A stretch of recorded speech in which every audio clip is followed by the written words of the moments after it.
35 basis points का जो rate hike है ये तो एंटिसिपेट करके चल रहे थे, लेकिन हर रेट हाइक के बाद एक बड़ा सवाल निकल कर आता है कि हमारी होम लोन ईएमआई का क्या होगा। आइए आपको वो भी बता देते हैं। 35 बेसिस पॉइंट्स 5.9% से 6.25% की रेट हाइक के बाद एक सिचुएशन, एक सिनेरियो के तौर पर आपको ये बता रही हूँ, 50 लाख की होम लोन अगर आपने 20 साल तक ली है तो उसकी सिचुएशन, इंटरेस्ट रेट पहले ईएमआई क्या थी और अब क्या होगी।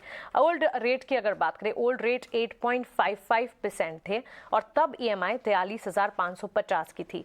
अब ब्याज दरों में जो 35 बेसिस पॉइंट्स की बढ़ोतरी हुई है, इससे नई दरें जो हैं, नई ब्याज दर 8.9% हो जाएगी और इससे आपकी ईएमआई जो है वो 44,665 रुपये, ये जो आपने होम लोन ली है उस पर हो जाएगी। इसका सीधा मतलब ये है कि मंथ बेसिस पर आपकी ईएमआई जो है वो 1,115 रुपये बढ़ेगी और सालाना आधार पर आपकी ईएमआई में 13,380 रुपए की बढ़त होगी। तो ईएमआई में बढ़त तो होगी, लेकिन अब भी होम बायर्स के लिए, रियल एस्टेट डेवलपर्स के लिए, रियल एस्टेट के सेंटिमेंट्स जो हैं वो बुलिश हैं, क्योंकि डेवलपर्स का फोकस लगातार प्रोडक्ट को अफोर्डेबल बनाने में है, जिसके चलते हमने देखा है कि अफोर्डेबल हाउसिंग या कह सकते हैं डिमांड का आउटलुक लगातार बढ़ा है। एक और बात यह है कि हाउसिंग लोन डिमांड की अगर बात करें अफोर्डेबल सेक्टर के लिए, ये ज्यादा इंटरेस्ट रेट सेंसिटिव नहीं है, तो बड़े फ्लक्चुएशंस का असर अब अभी फिलहाल नहीं दिख रहा है।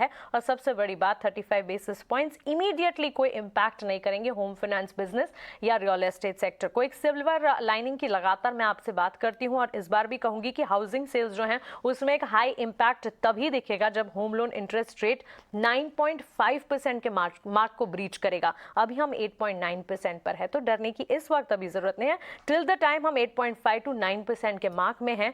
इंपैक्ट दिखेगा जरूर हर रेट हाइक पर, लेकिन मॉडरेट इंपैक्ट दिखेगा।